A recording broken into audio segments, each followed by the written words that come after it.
મળી છે મોટી વાત, હાથ આવી તેમાં હરજો રે, કરી જતન દિવસ રાત સુતા બેઠા સંભાળજો રે. નિષ્કુળાનંદ સ્વામી 64 પદીમાં આ વાત લખે છે. માનો મળી છે મોટી વાત, ખૂબ મોટી વાત મળી છે. નિષ્કુળાનંદ સ્વામી એવું વ્યક્તિત્વ છે જેને લૌકિક કોઈ વસ્તુની લેશ માત્ર આસક્તિ નથી. વૈરાગ્ય મૂર્તિ કહેવાય છે અને બૃહદ વૈરાગ્ય છે. એવા સંત જ્યારે મોટી વાત શબ્દ વાપરે ત્યારે વિષયોની વાત ના હોય, ત્યારે ધન સંપત્તિની વાત ના હોય, ત્યારે કોઈક લૌકિક મોટપની પણ વાત ના હોય, કોઈક આધ્યાત્મિક સ્થિતિની વાત કરી રહ્યા છે, કોઈક આધ્યાત્મિક ખૂબ મોટી પ્રાપ્તિની વાત કરી રહ્યા છે. અને પછીના જ શબ્દો શું આવે છે? સાચો મળ્યો છે સત્સંગ, અંગે અચળ કરી રાખજો રે.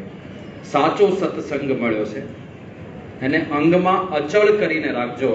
નિષ્કુળાનંદ સ્વામી આવી શિખામણ આપે છે. કેટલો મૂલ્યવાન છે આ સત્સંગ. ફિલિપાઇન્સ જે દેશ છે એ ટાપુઓનો દેશ કહેવાય છે. ઘણા બધા ઝીણા ઝીણા ઝીણા આઇલેન્ડ્સ, 1700 જેટલા ટાપુઓ છે આ એક દેશની અંદર જ. એટલે મુખ્યપણે ઘણા બધા લોકો ત્યાં માછીમારી કરતા હોય છે. તો થોડા વર્ષો પહેલા એક પ્રસંગ એવો બન્યો, એક માછીમાર માછલી પકડીને કિનારે આવ્યો અને કિનારે આવીને બોટ લંગારે ને થોડી અંદર દરિયામાં થોડી અંદર બોટ ખેંચીને લાવ્યો તો એને કંઈક વિચિત્ર અવાજ આવ્યો. પથ્થર સાથે હોડી ઘસાય તો કેવો આમ ઇરિટેશન થાય, આપણને અકળામણ થાય એવો અવાજ આવે ને.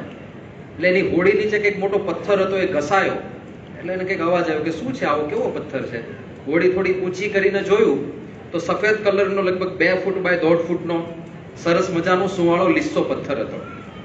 તો એને પથ્થર બહુ ગમી ગયો કે આટલો સરસ મજાનો પથ્થર છે, તું ઘરે લઈ જા, કંઈક શો પીસ તરીકે કોઈક રીતે રાખીશું. ગરીબ માછીમાર, ઝૂંપડી જેવું એનું ઘર, અને આ પથ્થર એને એવું લાગ્યું કે આ મારો લકી સ્ટોન છે. આમ અંદરથી અવાજ આવતો હતો, આ લકી સ્ટોન, લકી સ્ટોન. એટલે એણે એના ખાટલાની નીચે મૂકી રાખ્યો એ પથ્થર. અને રોજ જ્યારે માછલા મારવા જાય ત્યારે પથ્થરનો સ્પર્શ કરીને જાય કે આ મારો લકી સ્ટોન છે, આનો સ્પર્શ કરીને હું જઈશ તો મને સફળતા મળશે માછલા મારવામાં, વધારે સારા માછલા હું મારી શકીશ. આવું કરીને એ રોજ પથ્થરને અડીને માછલા મારવા માટે જતો. લગભગ 10 વર્ષ સુધી આ પરંપરા ચાલી. 10 વર્ષ પછી એક વખત ઘટના એવી બની કે એની ઝૂંપડીમાં આગ લાગી. આગ લાગી એટલે જેટલી ઘરવખરી, જેટલી સામગ્રી, જેટલું બહાર કાઢી શકાય એમ હતું બધું ફટાફટ બહાર કાઢ્યું. પેલો પથ્થર પણ બહાર લઈ આવ્યા અને હવે નવું ઘર શોધવાનું હતું. તાત્કાલિક તો નવા ઘરની વ્યવસ્થા થાય નહીં, ગરીબ માણસ. એટલે ટેમ્પરરી આ બધો સામાન કોકને ત્યાં રાખવો હતો. તો એના જ એક માસી ત્યાં આગળ રહેતા હતા એ જ ગામની અંદર, અને એક મ્યુઝિયમ સંભાળતા હતા એ. તો એમને પૂછ્યું કે ભાઈ આ મારો સામાન છે, તમે થોડા દિવસ તમારા ઘરે રાખશો? કે હા વાંધો નહીં, રાખીએ, વાંધો નહીં. એટલે બધું એના ઘરે લઈ જતો હતો. તો એમાં એના માસીની નજર પેલા પથ્થર ઉપર પડી. 1.5 ફૂટ બાય 2 ફૂટનો જે પથ્થર હતો એના પર એમની નજર પડી કે આ શું છે? આ તો મને દરિયામાંથી મળેલો પથ્થર, પણ મારો લકી સ્ટોન છે. હું જ્યારે એનો સ્પર્શ કરીને માછલી મારવા જાઉં તો મને સફળતા મળતી હતી. હા હા, લકી સ્ટોન બરાબર છે, પણ આ પથ્થર જોતા મને એવું લાગે છે આ સાધારણ પથ્થર નથી, આ કોઈ પ્રેશિયસ જેમ લાગે છે, આ કોઈ રત્ન લાગે છે મને તો. આની તપાસ કરાવવી જોઈએ તારે ઝવેરી પાસે. હા તમે કહો છો તો કરાવશું. એટલે એના માસીના આગ્રહથી એણે પથ્થરની ઝવેરી પાસે તપાસ કરાવી અને શું નીકળ્યું? સાચું મોતી. આપણે મનમાં એવું છે મોતી ગોળ જ હોય, મોતી ઘણા બધા શેપના હોય છે. તો આખું મોટું પથ્થર મોતી હતું. કેટલું વજન થાય? 1.5 ફૂટ બાય 2 ફૂટની સાઈઝ છે. 34 કિલોગ્રામનું મોતી. 10 વર્ષથી ખાટલા નીચે પડ્યું. 34 કિલોગ્રામનું મોતી. અને જ્યારે આ સમાચાર છાપામાં આવ્યા કે આ 34 કિલોગ્રામનું મોતી અહીંયા મળ્યું છે, તો અત્યાર સુધી દુનિયાના સૌથી મોટામાં મોટા મોતી હતા એ બધા એની પાસે બચ્ચા બની ગયા. દુનિયાનું મોટામાં મોટું મોતી આ હતું જેનું વજન છે 34 કિલોગ્રામ અને જેની કિંમત થાય $100 મિલિયન. 10 કરોડ ડોલર. એને રૂપિયામાં તમે કન્વર્ટ કરજો. 10 કરોડ ડોલરનું મોતી 10 વર્ષથી ખાટલા નીચે પડ્યું હતું અને આ ભાઈ માછલા મારતા હતા. આપણે એવું ના થાય એટલા માટે આ પારણ છે. સાચો મળ્યો છે સત્સંગ, અમૂલ્ય મોતી પ્રાપ્ત થયું છે, એ ખાટલા નીચે ના પડ્યું રહે.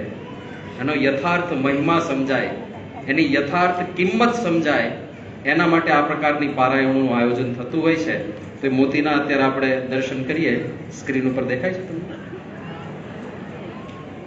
હા, આ 34 કિલોનું મોતી ગોળાકાર નથી. અત્યારે ત્યાં ફિલિપાઇન્સના એક મ્યુઝિયમમાં રાખવામાં આવ્યું છે અને રોજના હજારો દર્શનાર્થીઓ દુનિયાના સૌથી મોટા મોતીને જોવા માટે આવે છે. પણ 10 વર્ષ આ ભાઈ માછીમારના ખાટલા નીચે પડ્યા હતા અને કોઈ જોવા નહોતું આવતું. તો આપણી પાસે પણ મોતી સમાન સત્સંગ છે અને સત્સંગનો યથાર્થ મહિમા સમજાય એના માટે આ પારાયણ છે. ઉપાસના સાચી મળી છે. પહેલા તો ઉપાસનાનો અર્થ શું થાય છે? તો અત્યારે સ્ક્રીન ઉપર જેમ આપણને દેખાય છે કે ઉપાસ્યતે અનેન ઇતિ ઉપાસનમ, જેના દ્વારા ભગવાનની ઉપાસના થાય. આ સંસ્કૃત શબ્દ છે ઉપાસના. ઉપાસ્યતે અનેન ઇતિ ઉપાસના. હવે પેલા ઉપનો અર્થ સમજીએ. ઉપ એટલે નજીક. તમે જોજો સરપંચની સાથે કોણ હોય? ઉપસરપંચ. ઉપ એટલે સરપંચ નથી, પણ સરપંચની સૌથી નજીક આ ભાઈ છે એટલે એને ઉપસરપંચ કહેવામાં આવે છે. રાષ્ટ્રપતિ, ઉપરાષ્ટ્રપતિ. એ પોતે રાષ્ટ્રપતિ નથી, પણ રાષ્ટ્રપતિથી સૌથી નજીક કોઈ હોય સ્ટેટસની દ્રષ્ટિએ તો એ ઉપરાષ્ટ્રપતિ છે. એમ ઉપાસનમ, આસનમ એટલે બેસવું. ઉપાસનમ નજીકમાં બેસવું. કોની નજીક બેસવાની વાતો ચાલે છે? પરમાત્માની. જેના દ્વારા પરમાત્માની નજીક બેસી શકાય એ માટે જે કાંઈ પણ આપણે કરીએ એ બધું ઉપાસના કહેવાય છે. તો સાચી ઉપાસના, પહેલા તો ઉપાસનાની મહત્તા ભગવાન સ્વામિનારાયણ મધ્યના 56માં વચનામૃતમાં કહે છે. કેટલાક સિદ્ધ થાય છે. સિદ્ધિ દેખાડવી આ દુનિયામાં સાહજિક છે. નાની અમથી સાધના કરે અને સિદ્ધિ આવી જાય. હનુમાનજીને તમે રાજી કરો, યથાર્થ રાજી કરો, અષ્ટ સિદ્ધિ નવનિધિ કે દાતા છે, તો તમારી અંદર સિદ્ધિઓ આવે.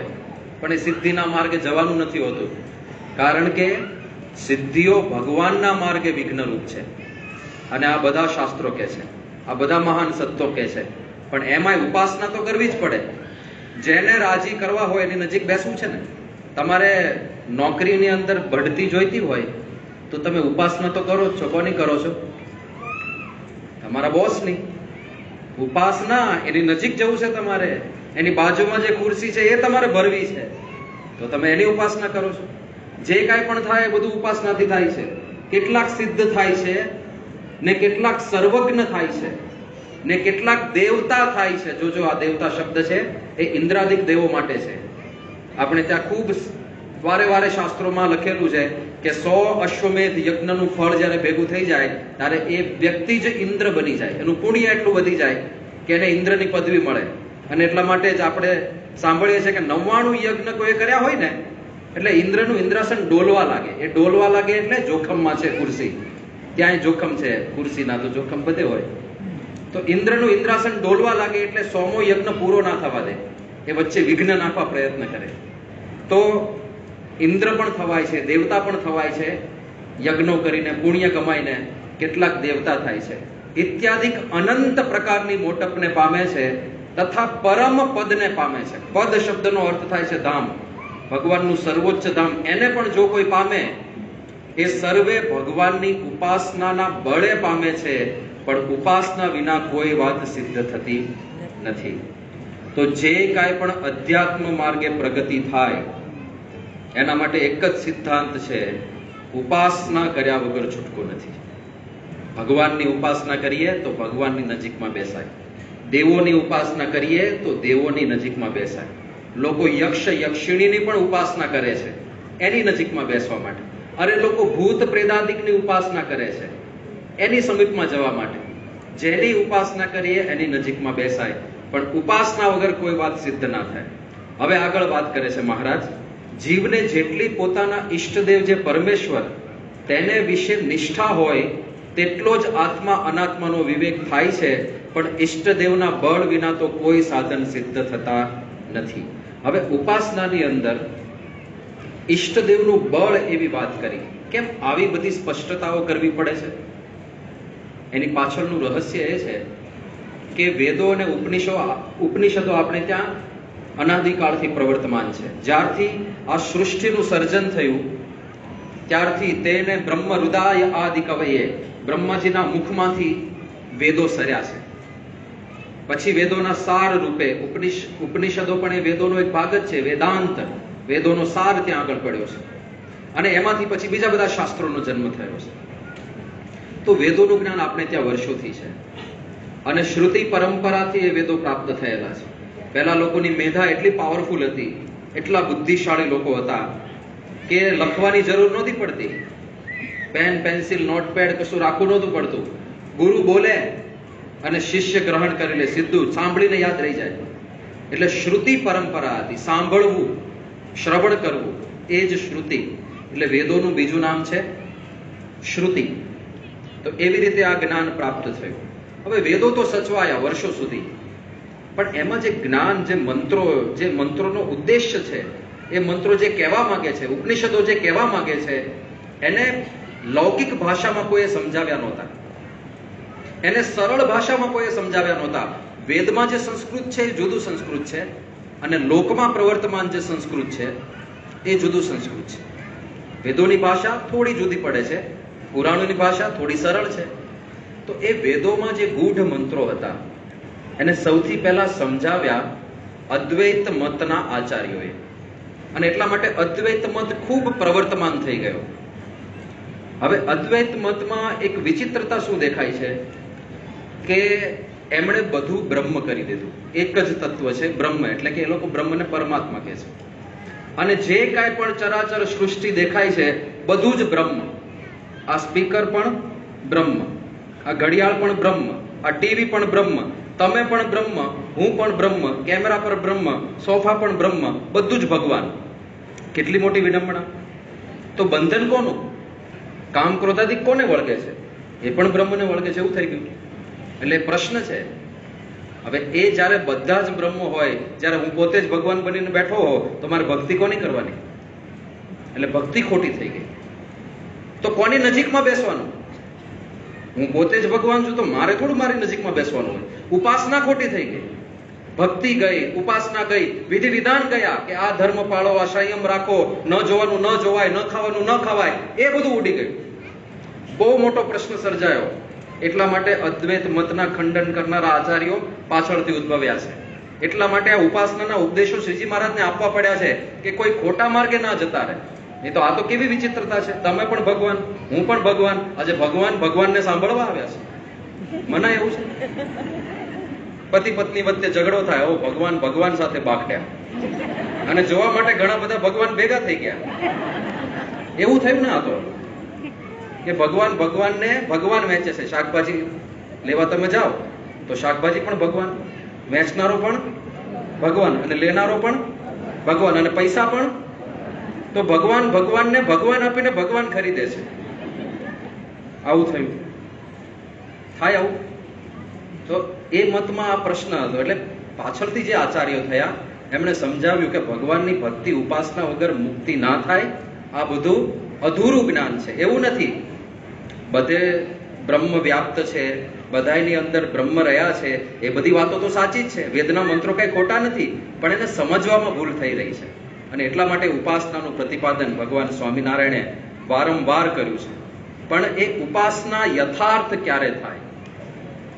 શુદ્ધ ઉપાસના કોને કહેવાય? કેવી રીતે આદર્શ ઉપાસના કરાય? એની વાત શ્રીજી મહારાજે લોયાના 12મા વચનામૃતમાં કરી છે. અને એમાં શ્રીજી મહારાજ કહે છે, સ્ક્રીન ઉપર દેખાડજો, કે અષ્ટાવરણે યુક્ત એવા જે કોટી કોટી બ્રહ્માંડ, તે જે અક્ષરને વિશે અણુની પેઠે જણાય છે, એવું જે પુરુષોત્તમ નારાયણનું ધામ રૂપ અક્ષર, તે રૂપે પોતે રહ્યો થકો પુરુષોત્તમની ઉપાસના કરે તેને ઉત્તમ નિર્વિકલ્પ નિશ્ચય વાળો કહીએ. મહારાજ ઉત્તમ ભક્તની વાત કરે છે. 6 પ્રકારના જુદા જુદા ભક્તોની વાત કરે છે. એમાં ઉત્તમ નિર્વિકલ્પ નિશ્ચય વાળો ભક્ત કયો? કે જે અક્ષર રૂપ થઈને, જે બ્રહ્મ રૂપ થઈને પરબ્રહ્મની ઉપાસના કરે એને ઉત્તમ નિર્વિકલ્પ નિશ્ચય વાળો કહીએ. એ ઉત્તમ ઉપાસક છે. અહીંયા મહારાજે ઉપાસના શબ્દ વાપર્યો છે કે એ બ્રહ્મ રૂપે પોતે રહ્યો થકો પરબ્રહ્મ પુરુષોત્તમ ભગવાનની ઉપાસના કરે. તો ઉપાસ્ય ઈષ્ટ મૂર્તિ તો એક જ છે, પરબ્રહ્મ પુરુષોત્તમ ભગવાન. પણ ઉપાસનાની રીત કઈ દર્શાવી? પહેલા તમે બ્રહ્મ રૂપ થાવ, પછી ભગવાનની ઉપાસના કરો. પહેલા શુદ્ધ થવું પડે, પહેલા શુદ્ધિકરણ કરવું પડે. ભગવાનને અશુદ્ધિ નથી ગમતી, અને એટલા માટે જ મહંત સ્વામી મહારાજે એક વિશેષણ સત્સંગ દીક્ષામાં વાપર્યું છે ભગવાનનું, શુદ્ધિ પ્રિય. એમને શુદ્ધિ ગમે છે, બાહ્ય શુદ્ધિ, આંતરિક શુદ્ધિ. અને સત્સંગનો ઉદ્દેશ્ય પણ શુદ્ધિ જ છે. બાહ્યથી શરૂઆત થાય કે નળ ઉપર ગળાના બાંધો, કારણ કે પાણીમાં ગમે તે જીવજંતુ આવી જતા હોય તો એ ગમે તેવું પાણી આપણે પીવાય નહીં, એટલે ગરણા બાંધીને જ પાણી વપરાય. પાણી ગાળો, દૂધ ગાળો, ત્યાંથી આપણે શુદ્ધિની શરૂઆત થાય છે. લસણ ડુંગળીનો ત્યાગ એ શું છે? એક પ્રકારની શુદ્ધિ છે, તમોગુણી આહાર છે, આપણા અંતઃકરણને ભ્રષ્ટ કરે છે. એટલે નથી ખાતા. એ ભગવાનને તમારા સ્વાદ સાથે વેર નથી કે અમારા હરિભક્તોને અમારે કોઈ સ્વાદ જ નથી લેવા દેવો. તો પિઝા બંધ કરી દે, ઢોસા બંધ કરી દે, પ્રેમવતી બંધ કરી દે, બધું બંધ ના કરી દે. એને એવું નથી, પણ તમે તમોગુણી ના બની જાઓ એની ચિંતા છે. ત્યાંથી શુદ્ધિની શરૂઆત થાય છે. આ બાહ્ય શુદ્ધિ કરતા કરતા હવે ઇન્દ્રિયો શુદ્ધ કરવાની વાત આવે કે આંખને સંયમમાં રાખો. આંખ ઉપર પણ ગરણું બાંધવું પડે, કાન ઉપર પણ ગરણું બાંધવું પડે, જીભ ઉપર પણ ગરણું બાંધવું પડે. નાસિકા ઉપર સુગંધની અસર થાય છે, આપણને ખબર નથી. સારો ને નરસો સુગંધ હોય છે, ત્યાં પણ ગરણું બાંધવું પડે. એટલા માટે અમારા સંતો માટે તો પંચ વર્તમાનમાંનું એક છે કે ફૂલ પણ સીધું છોડ ઉપરથી આવ્યું હોય એ ફૂલ ના સૂંઘાય, ભગવાનને ચડેલું હોય તો જ સૂંઘવાનું. એ પણ ભગવાન સાથે પ્રસાદીભૂત કરવાનું, એમને સુગંધ પણ ના લેવાય. અને આપણે ત્યાં સ્પર્શની પણ અસર કીધી છે. સારો ને નરસો સ્પર્શ, એવા કોઈ પાપી જીવનો સ્પર્શ થઈ જાય તો એની આપણને પણ અસર થાય, ત્યાં સીધું. એટલા માટે કેમ સંતોના ચરણ સ્પર્શ કેમ કરવામાં આવે છે? મૂર્તિઓ હોય તો મૂર્તિના ચરણ સ્પર્શની કેમ આપણને ઈચ્છા રહે છે? કારણ કે ત્યાં પોઝિટિવ એનર્જી છે, એ આપણી અંદર આવે. સ્પર્શની પણ મહત્તા છે, પણ એ બધું ફિલ્ટર કરવાની વાત થાય. ત્યાંથી શુદ્ધિની શરૂઆત થાય છે. અને પરમ શુદ્ધિ એટલે બ્રહ્મરૂપ થવું. હવે સમસ્યા એ સર્જાય કે અત્યાર સુધી બ્રહ્મ અને પરબ્રહ્મ એ ભેદ કોઈ પાડી જ નહોતું શક્યું. ભગવાન સ્વામિનારાયણ પૃથ્વી પર અવતરિત થયા, પરબ્રહ્મ પુરુષોત્તમ સાક્ષાત, એ પહેલા ઘણા બધા આચાર્યોએ વેદો ઉપનિષદો સમજાવ્યા પોતપોતાની મતિ પ્રમાણે. જેમ કીધું કે અદ્વૈત મત વાળાએ તો બધું ભેગું કરી નાખ્યું, બધાને ભગવાન કરી દીધા. હવે ત્યાં મોટી સમસ્યા ઊભી થઈ. ત્યાર પછી બીજા આચાર્યો આવ્યા, એમણે 3 તત્વો આપ્યા કે ભાઈ ખાલી ભગવાન છે એવું નથી, જીવ, જગત અને જગદીશ 3 વસ્તુ છે. તો હવે મુક્તિ સમજાય કે ભગવાન છે, જગદીશ, જીવો પણ છે આપણે બધા, અને આપણે બધા બદ્ધ છીએ, બંધાયેલા છીએ. શેનાથી? માયાથી, જગતથી બંધાયેલા છે, જગતની વાસનાઓથી બંધાયેલા છે. જીવ, જગત અને જગદીશ. એટલે જીવોએ ભગવાનની ઉપાસના કરવાની, જેથી કરીને માયાથી મુક્તિ થાય. આ સરળતમ શબ્દોમાં કહીએ તો આ રીતે કહી શકાય. એવી ઉપાસના આપવા વાળા પણ હતા, અને જે ઘણે અંશે સાચું છે. એમાં 2 તત્વો ખૂટતા હતા, જે ભગવાન સ્વામિનારાયણે ઉમેરી આપ્યા. કારણ કે યથાર્થ ચિત્ર કોને દેખાય? જે સર્વોચ્ચ શક્તિ હોય એ આખું ચિત્ર જેમ છે તેમ જોઈ શકે. બીજા બધા પોતાના અનુભવ પ્રમાણે અને પોતાના તર્ક પ્રમાણે શાસ્ત્રો સમજાવે.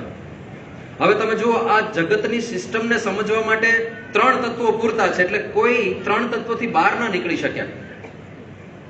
કે આપણે બધા જુદા જુદા વ્યક્તિઓ છીએ, એટલે જીવ જેવું કંઈક છે એ સમજાય એવું છે, એકદમ તાર્કિક રીતે સમજાય એવું છે.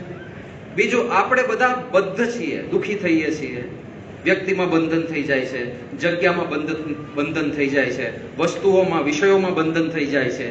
એટલે કોઈક બંધન કરનારી વસ્તુ પણ છે. એટલે માયા પણ સાબિત થઈ, એ પણ અનુભવમાં આવે છે. અને આ બંધનથી મુક્તિ માટે શાસ્ત્રોની અંદર બ્રહ્મનો ખૂબ મહિમા કીધો છે, પરબ્રહ્મનો ખૂબ મહિમા કહ્યો છે. એટલે ભગવાન પણ સમજાય એવું છે. એટલે આ 3 વસ્તુ તો સમજાવવા વાળા આચાર્યો થયા. હજી ઈશ્વર તત્વ અને અક્ષર બ્રહ્મ તત્વ, આ 2 કોઈ નહોતું સમજાવી શકે. એ બે તત્વ સમજાવવા માટે, બે તત્વની યથાર્થ ઉપાસના માટે જ ભગવાન સ્વામિનારાયણ પ્રગટ થયા છે. પણ પહેલા આપણે અક્ષર બ્રહ્મ ને પરબ્રહ્મનો ભેદ સમજીએ. આ વાતો શાસ્ત્રોમાં હતી, પણ શ્રીજી મહારાજે કીધું ને કે જ્યાં સુધી એવા સત્પુરુષ પ્રગટ ના થાય ત્યાં સુધી શાસ્ત્રમાં વાત લખી હોય છતાંય લોકોને સમજાતી નથી. એ વાત સમજાવવા માટે સાક્ષાત પરબ્રહ્મ પુરુષોત્તમ ભગવાન પધાર્યા અને પછી મહારાજે પરંપરા ચાલુ રાખી. આજે એની એ વાતો સમજાવવા માટે અક્ષર બ્રહ્મ સદગુરુ એવા ગુરુહરિ મહંત સ્વામી મહારાજ એ રૂપે ભગવાન આજે પ્રગટ છે અને એમની નિશ્રામાં આપણે બધી વાતો સમજી રહ્યા છીએ. તો આપણે બધા શાસ્ત્રોને આધારે પહેલા એ સમજીએ કે બ્રહ્મ અને પરબ્રહ્મ બે જુદા તત્વો છે અને બ્રહ્મ તત્વ એ ખૂબ મહત્વપૂર્ણ છે અને ખૂબ શક્તિશાળી તત્વ છે. અને જેમ પરબ્રહ્મને જાણવા જરૂરી છે એમ બ્રહ્મને જાણવા પણ જરૂરી છે. જેમ પરબ્રહ્મને પૂજવા જરૂરી છે એમ બ્રહ્મને પણ પૂજવા જરૂરી છે. હમણાં જે સંવાદમાં પ્રશ્નો ઉપાડ્યા ને કે કેમ અક્ષર બ્રહ્મ, કેમ મૂર્તિઓ, એ બધું શાસ્ત્રોમાં પડ્યું છે. એ હવે આપણે વારાફરતી સમજતા જઈએ. તો શરૂઆત કરીએ આપણે શ્રીમદ ભગવદ્ ગીતાથી. શ્રીમદ ભગવદ્ ગીતાની અંદર કૃષ્ણ ભગવાન અને અર્જુનનો સંવાદ છે, યુદ્ધની અંદર થયો છે. હવે પહેલા તો લોકો એ પ્રશ્ન પૂછે છે કે યુદ્ધ ભૂમિ ઉપર લખવા કોણ ગયું હતું? આવા પ્રશ્નો પૂછે છે કે યુદ્ધ ચાલે છે, કૃષ્ણ ભગવાન વાતો કરે છે અને અર્જુન સાંભળે છે, ત્યાં લખવા કોણ ગયું હતું? તમે ભારતીય સંસ્કૃતિને શું સમજો છો? અહીંયા અષ્ટસિદ્ધિઓની વાત ચાલે છે. અષ્ટસિદ્ધિઓ કોને કહેવાય ખબર? અણિમા, ગરિમા, લઘિમા, મહિમા. આ કોઈની માતાઓ નથી. અણિમા એટલે અણુ જેટલું સ્વરૂપ થઈ જાય તમારું. આ સિદ્ધિ તમને વશ હોય તો.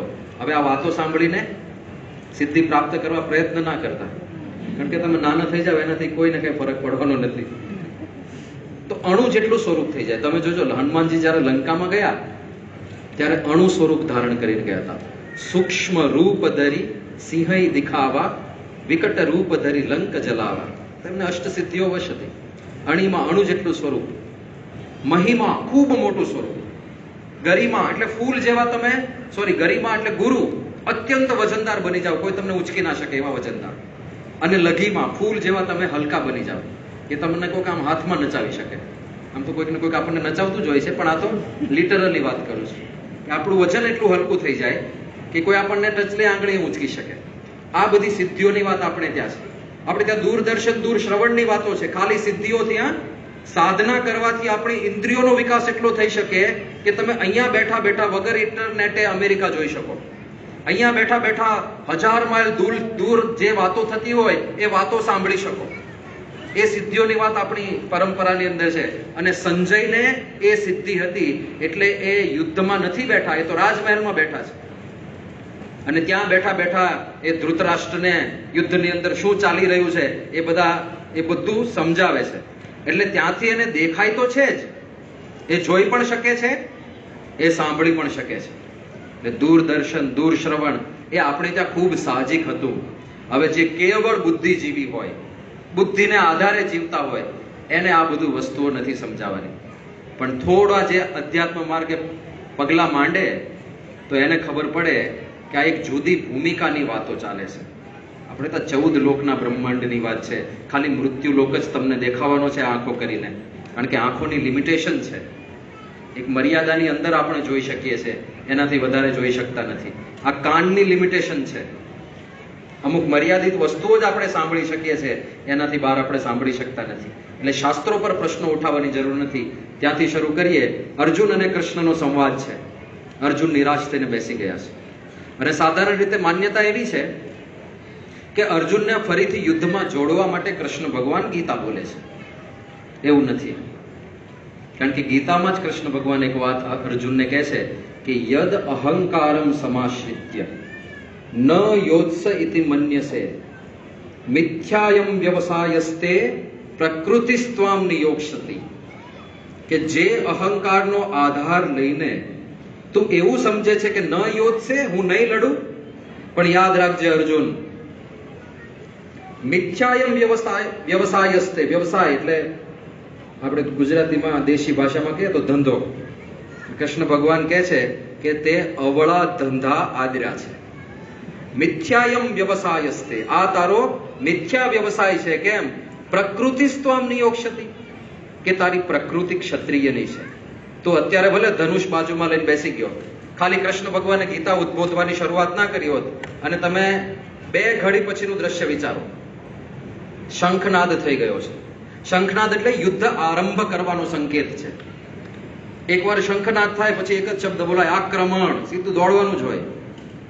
તો કૃષ્ણ ભગવાને ગીતા ના ઉદ્બોધી હોત અને આ બાજુ આક્રમણ શરૂ થઈ ગયું હોત અને ચારે બાજુથી તીર ચાલતા હોત અને આ બાજુ યુધિષ્ઠિરને 2 તીર વાગ્યા હોત, ભીમ લોહી લુહાણ થઈને પડ્યા હોત, અર્જુનનો પોતાનો દીકરો અભિમન્યુ એ રણ સંગ્રામની અંદર વચ્ચે દુશ્મનોથી વીંટળાઈ પડ્યો હોત અને ત્યારે અર્જુન હજી રથ પાછળ બેસી રહ્યા હોત, ના આનંદ લડવું શક્ય જ નથી ને. ક્ષત્રિયનું લોહી છે. હજી જોવે ને કે બાણ ચાલે છે ને અભિમન્યુ ત્યાં છે, બાણ ચાલે છે ને ભીમ ત્યાં છે, બાણ ચાલે છે ને યુધિષ્ઠિરના પગમાં બાણ વાગ્યું, સીધું જ એને ગાંડિયું પાછું હાથમાં લીધું હોત. અને કૃષ્ણ ભગવાન કહે છે કે પ્રકૃતિસ્ત્વામ નિયોક્ષ્યતિ, તારી પ્રકૃતિ ક્ષત્રિયની છે, તું યુદ્ધ ભૂમિ ઉપર લડ્યા વગર રહી ના શકે અર્જુન. હવે અર્જુન લડવા ના જતા તો પછી કૃષ્ણ ભગવાને આખી ગીતા કેમ ઉદ્બોધી? એ સવાલ છે. એટલા માટે ઉદ્બોધી કારણ કે અર્જુન યથાર્થ રીતે લડે, અર્જુન ધર્મના માર્ગે અનુસરીને લડે, અર્જુન કૃષ્ણ ભગવાનની આજ્ઞા પ્રમાણે લડે, અર્જુન બ્રહ્મ રૂપ થઈને લડે. ગીતામાં શબ્દો આવે છે બ્રહ્મભૂતઃ પ્રસન્નાત્મા. તો એમને વાતો કરી હશે. જ્યાં યુદ્ધ છે, જ્યાં લડવાની વાત ચાલે છે, ત્યાં કૃષ્ણ ભગવાન આત્માની વાત લઈને બેઠા છે. જ્યાં લડવાની વાત છે ત્યાં સુખ દુઃખમાં સ્થિરતા રાખવાની વાત લઈને બેઠા છે. ત્યાં આગળ પોતાની ભક્તિ કરવાની વાત લઈને બેઠા છે, ભગવાનની ભક્તિ કરવી જોઈએ. તો યુદ્ધમાં આ બધી વાતોની શું જરૂર હતી? યુદ્ધ કરવાનું જ છે પણ યથાર્થ રીતે થાય એના માટે ગીતાનો ઉપદેશ હતો. આપણે બધા યુદ્ધ ભૂમિ ઉપર જ છીએ ને. રોજ સવારે ઘરેથી નીકળીને સાંજે પાછા ઘરે પહોંચવું એ દરમિયાન ઘણા બધા યુદ્ધો લડવાના હોય છે. માનસિક વધારે હોય છે, મનના યુદ્ધો હોય છે.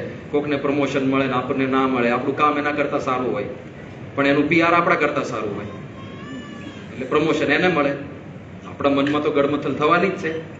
યુદ્ધનો સામનો તો બધાએ કરવો પડે છે. પણ આ જ્ઞાન કૃષ્ણ ભગવાન અર્જુનને એટલા માટે આપે છે કે યથાર્થ રીતે યુદ્ધ થાય. તો એ બ્રહ્મ જ્ઞાનમાં શું આવે છે ગીતાની અંદર? કેટલાક શ્લોકો જોઈને આપણે બ્રહ્મ શબ્દનો અર્થ સમજવા પ્રયત્ન કરીએ. તો શ્રીમદ ભગવદ્ ગીતામાં જો 2જા અધ્યાયથી જ બ્રહ્મ શબ્દની શરૂઆત થઈ જાય છે. સૌથી પહેલા બ્રહ્મ શબ્દ 2જા અધ્યાયમાં જ્યારે સ્થિતપ્રજ્ઞના લક્ષણો આવ્યા ત્યાં આગળ કહેવામાં આવે છે. સ્થિતપ્રજ્ઞની વાત કરે છે કૃષ્ણ ભગવાન અર્જુનને, કારણ કે અર્જુન ધ્રુજે છે. અર્જુનના બધા ગાત્રો શિથિલ થઈ ગયા છે. અર્જુન કાયર થઈને રથની પાછળ બેસી ગયા છે. અને ત્યારે કૃષ્ણ ભગવાન કહે છે કે તારી પ્રજ્ઞા તું સ્થિર રાખ. કોનામાં? ભગવાનમાં. તું ભગવાનને યાદ કરીને લડવાનું ચાલુ કરી દે.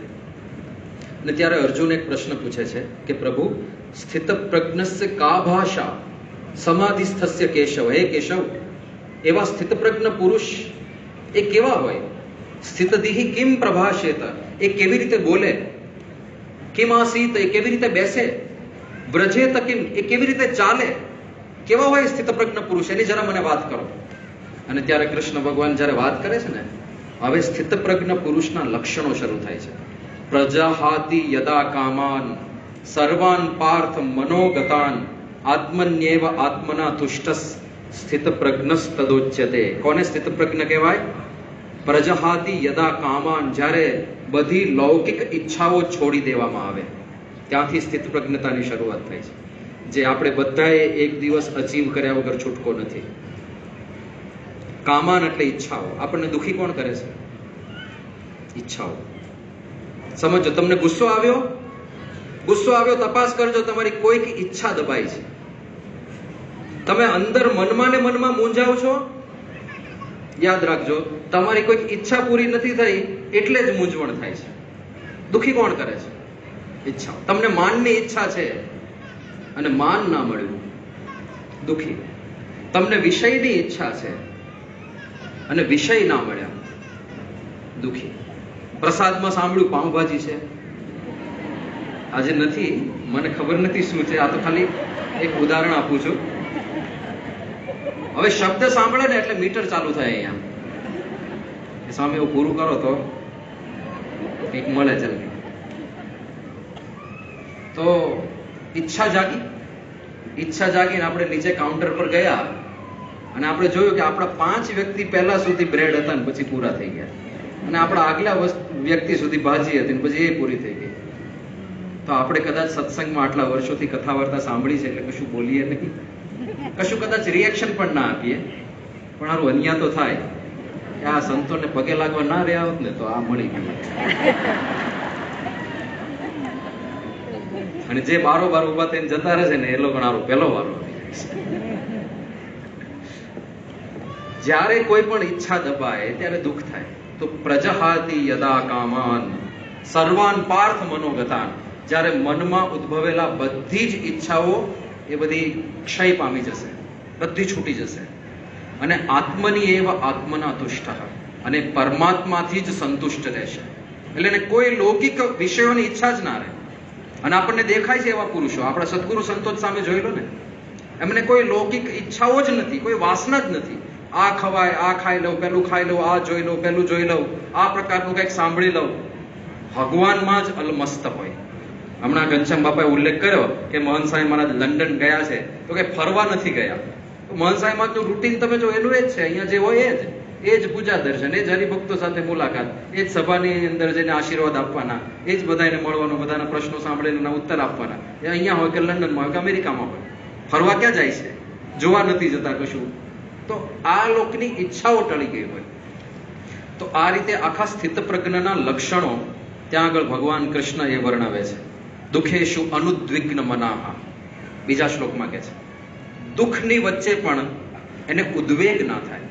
દુઃખ એટલે વિપરીત પરિસ્થિતિની વાત છે. એવા સ્થિત પ્રજ્ઞ હોય ને દુઃખી જ ના થાય. પણ વિપરીત પરિસ્થિતિમાં આપણે દુઃખી થઈએ. એ વિપરીત પરિસ્થિતિ આપણી જે પરિસ્થિતિની આપણને ઈચ્છા ના હોય એવી પરિસ્થિતિ. આપણી ઈચ્છા હોય કે આપણને પ્રમોશન મળે ને ના મળ્યું તો આપણા માટે વિપરીત પરિસ્થિતિ સર્જાઈ ગઈ છે. આપણી ઈચ્છા હોય કે આપણો ઘર સંસાર શાંતિપૂર્ણ અને વ્યવસ્થિત રીતે ચાલે, પણ એકાદું પાત્ર એવું હોય ઘરમાં કે જે હક જ ના લેવા દે, દુઃખ થાય. એ વિપરીત પરિસ્થિતિ. અને રામચંદ્રજીના ઘરમાં પણ એવું પાત્ર હોય જે દુઃખી કરે બધાને, તો આપણા ઘરમાં હોય એમાં આશ્ચર્ય નહીં પામી જતા કેમ અમારી સાથે આવું થાય છે, ભગવાન સાથે થયું છે તો આપણે કયા ખેતની મૂડી છીએ, થવાનું છે. પણ એ બધી જ પરિસ્થિતિની વચ્ચે દુઃખેશુ અનુદ્વિગ્ન મનાહા, એ દુઃખની વચ્ચે પણ ઉદ્વેગ રહિત હોય, એને લેશ માત્ર અસર ના થાય વિપરીત પરિસ્થિતિની.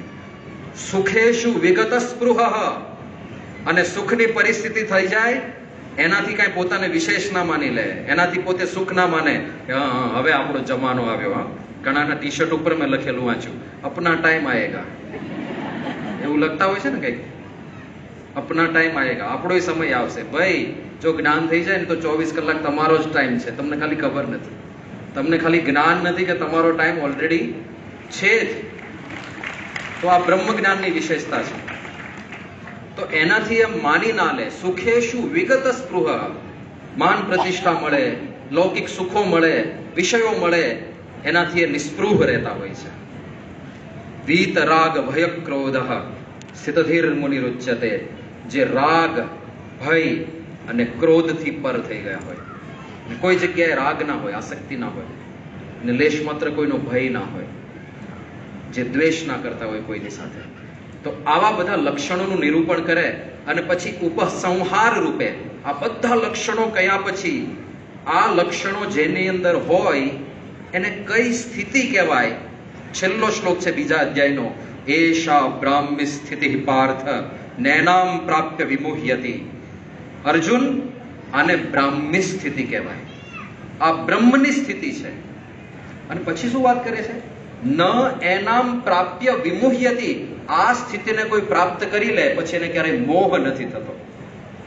અહીંયા બે વસ્તુ પડી છે. એક, આ સ્થિતિ પામી શકાય છે, કારણ કે શબ્દ વાપરે છે ભગવાન પ્રાપ્ય. આ સ્થિતિ પ્રાપ્ત કરવાની છે. એકવાર આ પ્રાપ્ત થઈ જાય પછી મોહ ના થાય. એટલે આપણે બધા પણ આ સ્થિતિના ઉમેદવારો છે. અહીંયા જે આપણે ચૂંટણીમાં ફોર્મ ભર્યું છે આપણે બધાએ, એ આ બ્રાહ્મી સ્થિતિ માટે ભર્યું છે, યાદ રાખજો. બીજી કોઈ જગ્યાએ આસક્તિ ના થઈ જાય કે આ મળી જાય, ફલાણું મળી જાય ને લૌકિક ઈચ્છાઓ પૂરી થઈ જાય ને પ્રગતિ થઈ જાય ને રોગ મટી જાય, એ નથી થવાનું. જો તમે આ બ્રાહ્મી સ્થિતિનો માર્ગ પકડ્યો છે તો ઉલટાનું આપણને શુદ્ધ કરવા માટે ભગવાન બધું કરશે. સોનાને શુદ્ધ કરવું હોય તો ઉકાળવું પડે ને, તપાવવું પડે બરાબર. હા, એમ જો તમે શુદ્ધિનો યજ્ઞ આરંભ્યો છે તો ભગવાન તપાવશે. એ તાપ માટે તૈયાર રહેવાનું ઉલટાનું આપણે. અને જે સાચા ભક્તો છે ને એ તો ઉલટાના દુઃખ માંગે છે. કુંતાજી દુઃખ માંગ કે લીનો એહી ભક્ત કી રીતિ વે. તો બ્રાહ્મી સ્થિતિની વાત છે. આ સ્થિતિ પામવા માટે એ નૈનામ પ્રાપ્ય વિમુહ્યતિ. પછી આગળ વાત કરે છે સ્થિત્વાસ્યામ અંતકાલેપી બ્રહ્મ નિર્વાણ મૃચ્છતિ, કે એકવાર આ સ્થિતિ થઈ જાય પછી આપણું પ્રારબ્ધ હોય એટલું જીવન તો પૂરું કરવું જ પડે. પણ એ જીવન જ્યારે પૂરું થઈ જાય પછી અંતકાલે બ્રહ્મ નિર્વાણ મૃચ્છતિ, સીધા જ બ્રહ્મધામની અંદર જાય છે. હવે આ પહેલી વાર બ્રહ્મ શબ્દનો પ્રયોગ બીજા અધ્યાયમાં થયો. ત્યાર પછી દરેક અધ્યાયમાં વારે વારે વારે વારે બ્રહ્મની વાત આવે છે, વારે વારે વારે વારે. અને છેલ્લો અધ્યાય ગીતાનો છે 18મો અધ્યાય. 18મા અધ્યાયમાં કૃષ્ણ ભગવાન કહે છે બ્રહ્મભૂતઃ પ્રસન્નાત્મા ન શોચતિ ન કાંક્ષતિ સમઃ સર્વેષુ ભૂતેષુ મદ્ભક્તિમ લભતે પરામ. કે બ્રહ્મભૂતઃ, જે બ્રહ્મ રૂપ થાય છે, જે બ્રહ્મ જેવો થઈ જાય છે. હવે આ વાક્યનું ખોટું અર્થઘટન થયું. હમણાં જે વાત કરી ને આપણે કે તમે ભગવાનને, હુંય ભગવાનને, બધા ભગવાન, એ આ વાક્યનું ખોટું અર્થઘટન થયું. કે બ્રહ્મભૂતઃ, જે બ્રહ્મ બની ગયો, એનો અર્થ શું કર્યો એ લોકોએ? જે ભગવાન બની ગયો. એવું નથી. બ્રહ્મભૂતઃ એટલે બ્રહ્મની જેવા થવાનું છે. બ્રહ્મ જેવા સદગુણો આપણી અંદર આવી જાય એટલે આપણે કેવા થઈ જઈએ? દુઃખેશુ અનુદ્વિગ્ન મનાહ થઈ જઈએ, સુખેશુ વિગત સ્પૃહ થઈ જઈએ, વીતરાગ ભય ક્રોધ થઈ જઈએ. આપણને કોઈ કામ ક્રોધાદિક અડી ના શકે, આપણને ક્યારેય ગુસ્સો ના આવે અને આપણે નિરંતર ભગવાનના સુખમાં માનીએ એવા થઈ જઈએ. એ સ્થિતિ આપણે પ્રાપ્ત કરવાની છે. તો બ્રહ્મભૂતઃ, જે બ્રહ્મરૂપ થઈ જાય, પ્રસન્નાત્મા, એની આત્મા સદૈવ પ્રસન્ન રહે. એને કોઈ બાહ્ય આડંબરની જરૂર ના પડે, એને કોઈ બાહ્ય આધારની જરૂર ના પડે, એને કોઈ વ્યક્તિનો આધાર ના જોઈએ. આપણે કોઈ વ્યક્તિને આધારે સુખી કે દુઃખી રહેતા હોય છે. વ્યક્તિનો આધાર ના જોઈએ, એને કોઈ વિષયનો આધાર ના જોઈએ, એને કોઈ પદ પ્રતિષ્ઠાનો આધાર ના જોઈએ. પદવીને આધારે સુખી રહેતા હોય છે લોકો. આપણે સરપંચ, આપણે મંત્રી, આપણે ઉપવડાપ્રધાન, જે કઈ જુદા જુદા પદવીઓ મળતી હોય છે એનું પણ એને સુખ ના રહે. પૈસામાંથી પૈસાનો મોહ હોય છે લોકોને કે આપણે સર્વથી વધારે પૈસાવાળા. રાજકોટમાં આપણા જેવો કોઈનો બંગલો નહીં. એ તો અહંકારનું સુખ છે ભાઈ. કાલ સવારે બંગલો છીનવાઈ જશે તો કેટલા દુઃખી થશો તમે. અને આ વ્યક્તિઓ એવા હોય છે જેની સ્થિતિ થઈ હોય એને કશી જ પડી ના હોય. બ્રહ્મભૂતઃ પ્રસન્નાત્મા ન શોચતી, એ ક્યારેય શોક ના કરે. ન કાંક્ષતી, એને કોઈ આકાંક્ષા ના હોય. અને સમઃ સર્વેષુ ભૂતેષુ, એને બધે જ ભગવાન દેખાતા થઈ જાય. એની એવી બ્રાહ્મી સ્થિતિ હોય કે એને પછી કણ કણમાં ભગવાન દેખાય. જ્યાં જુઓ ત્યાં રામજી, બીજું ન ભાસે રે. એ સ્થિતિની વાત છે. અને એને ખોટી રીતે પેલા લોકો સમજીને બધું ભગવાન કરી દીધું. પણ આ બધી સાધના છે.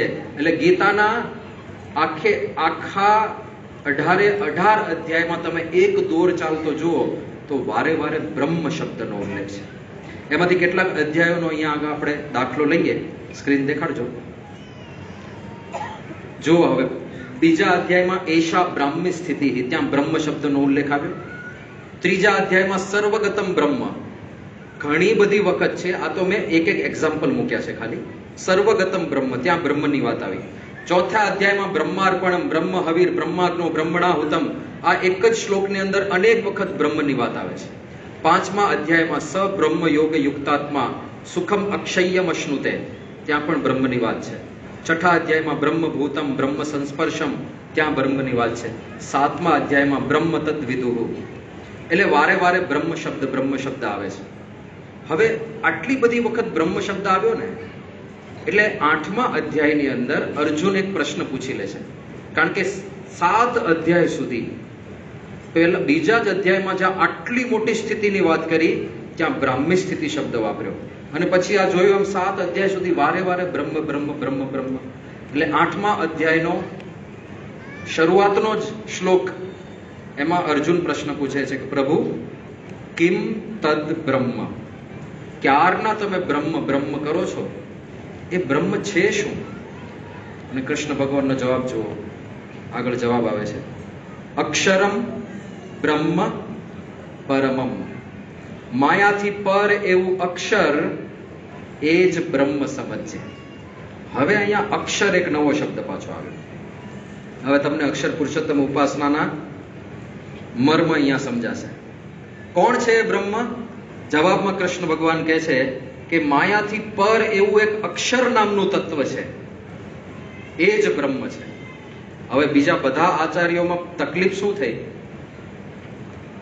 કે ખાલી ભગવાનને જ સ્વીકાર્યા છે, બ્રહ્મ તત્વ નથી સ્વીકાર્યું. અહીંયા આગળ શું અર્થ કરવો? એટલે બધાએ બ્રહ્મ શબ્દથી ભગવાન જ સમજી લીધા. બ્રહ્મ એટલે ભગવાન, બ્રહ્મભૂત તો ભગવાન જેવા બની જવાનું. હવે શાસ્ત્રો તો એવું કહે છે કે ન તત્સમઃ અધિકશ્ચ દૃશ્યતે, ભગવાન સરખું કોઈ નથી આ દુનિયાની અંદર, અને એમના જેવા કોઈ થવા સમર્થ પણ નથી. તો પછી બ્રહ્મભૂતનો અર્થ કેવી રીતે કરવો? ત્યાં બધા ફસાય છે. આ રીતે અર્થ કરવા જાય છે ને, જ્યાં સુધી બ્રહ્મને એક જુદું તત્વ નહીં સ્વીકારે, અક્ષર બ્રહ્મ તત્વ નહીં સ્વીકારે, ત્યાં સુધી આ શાસ્ત્રોનો તાળો બેસતો નથી લોકોને. પછી ગમે તેમ લાકડે માકડું વળગાડ્યું છે બધા આચાર્યોએ પોતપોતાની મતિ પ્રમાણે, પણ યથાર્થ તો કોઈ નથી. અંતરથી હા પડે ને, આમ તમે વાંચતા જાઓ અને એક એક અર્થ બેસતો જાય. તમે ઉપનિષદ વાંચો તો એમ જ લાગે કે ના, આ બ્રહ્મ એટલે અક્ષર બ્રહ્મ, એ ભગવાનથી જુદું તત્વ છે. તો એ એક એક વસ્તુનો અર્થ બેસતો જાય. જો તમે અક્ષર બ્રહ્મ તત્વ સ્વીકારો તો જ. અને સ્વીકારવાનું કે બુદ્ધિ કે તર્કની વાત નથી, આ જ હકીકત છે. ખરેખર 5 તત્વો છે આ વિશ્વની અંદર, અને 5 તત્વોને આધારે જ આખું વિશ્વ ચાલવાનું છે. એ સિદ્ધાંતોને અનુસરીએ તો જ આપણને સાચું જ્ઞાન થયું કહેવાય. તો અહીંયા આગળ અક્ષરમ બ્રહ્મ પરમમ એ વાત કરે છે. હવે એ અક્ષરથી ભગવાન જુદા છે, એ વાત ક્યાં છે પાછી? એ કરવું પડે ને. તમે જ્યારે બ્રહ્મને ભગવાનથી જુદા કહી દીધા, તો આ બ્રહ્મથી પરબ્રહ્મ જુદા છે એવું ગીતામાં કઈ છે? હવે એ શ્લોક તમે જુઓ.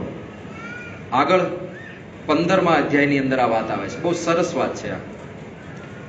આખે આખા ચૈતન્ય તત્વોની વાત સમજાવે છે ભગવાન કૃષ્ણ, કે કેટલા ચૈતન્ય તત્વો છે. દ્વાવ ઇમો પુરુષો લોકે ક્ષરઃ ચ અક્ષર એવ ચ. આ દુનિયાની અંદર 2 પ્રકારના પુરુષો છે. પુરુષની વાત કરે છે, ક્ષર અને અક્ષર. સમજો, ક્ષર અને અક્ષર. સમજાયું? હવે ક્ષર કોણ છે ને અક્ષર કોણ છે એની વિગત આપે છે બીજી લાઈનમાં. ક્ષરઃ સર્વાણી ભૂતાની. જેટલા પણ ચૈતન્યો તમને વિશ્વની અંદર દેખાય છે એ બધા ક્ષર વિભાગમાં ગણી લેજો. સર્વાણી એટલે બધા જ, ભૂતાની એટલે ભૂત પ્રાણી માત્ર, જીવ પ્રાણી માત્ર. એટલે તમારી અંદર જીવો છે, કીડીની અંદર જીવ છે, મકોડાની અંદર જીવ છે, ગાય ભેંસમાં જીવ છે. જેટલા પણ જીવો છે એ બધા ક્ષર વિભાગમાં. એવી જ રીતે બ્રહ્માંડના સંચાલકો બધા દેવો છે, એ બધા પણ ક્ષર વિભાગમાં ગણવાના. એટલે જીવો અને ઈશ્વરો એ બધા ક્ષર વિભાગમાં છે. અક્ષર કૂટસ્થ અક્ષર ઉચ્યતે. અક્ષરની સમજૂતી હવે આપે છે. કૂટસ્થનો અર્થ થાય છે નિર્વિકાર, જે હંમેશા નિર્વિકાર રહે છે, જેને ક્યારેય કોઈ વિકાર થતો નથી, જેને ક્યારેય માયા વળગતી નથી, એને તું અક્ષર સમજજે. તે ક્ષર અને અક્ષર આ ભેદ પડી ગયા. અહીંયા બીજી એક વિશેષતા પડી છે. જ્યાં આગળ ક્ષર સમજાવ્યું ને, ત્યાં સર્વાણી ભૂતાની લખ્યું છે. સંસ્કૃતની દ્રષ્ટિએ આ બહુવચન છે. સર્વાણી બધા, ભૂતાની બધા જ ભૂતો. એનો અર્થ એ થયો કે જીવો અનંત છે. અને જ્યાં આગળ અક્ષર ઉચ્યતે લખ્યું છે ને, કૂટસ્થ અક્ષર ઉચ્યતે, એ એક વચન છે. એનો અર્થ એ થયો કે અક્ષર બ્રહ્મ એક અને માત્ર એક જ છે. આ બધું સ્પષ્ટ રૂપે શાસ્ત્રોમાં છે. અને આ કોઈ પણ સંસ્કૃત આવડતા માણસને આનો અર્થ કરવા કરો તો આ જ અર્થ નીકળે. હવે આગળ કહે છે ભગવાન, ઉત્તમ પુરુષ તો અન્ય. આ બંને કરતા એક ઉત્તમ પુરુષ છે, એ જુદા છે. પરમાત્મા ઇતિ ઉદારુતઃ, અને એને પરમાત્મા કહેવામાં આવે છે. પડી ગયા 3 ભેદ જુદા. આમ જો તો 4 ભેદ, કારણ કે ક્ષરની અંદર જીવ ઈશ્વરો આવી ગયા, અક્ષરની અંદર અક્ષર બ્રહ્મ આવ્યા, અને પછી ભગવાન કહે છે કે આ બંને કરતા ઉત્તમ પુરુષ છે જેને પરમાત્મા કહેવામાં આવે છે, એટલે કે એ અક્ષર બ્રહ્મથી પણ પર છે. આ બધી વાતો શાસ્ત્રોમાં પડી છે. આ થઈ શ્રીમદ ભગવદ્ ગીતાની વાત. હવે આપણે ઉપનિષદોનો સાર જોઈએ. કેટલાક ઉપનિષદોના ઉદાહરણ અહીંયા જોઈએ. તો બ્રહ્મસૂત્ર પહેલા લઈએ. બ્રહ્મસૂત્ર વ્યાસજીએ રચેલો ગ્રંથ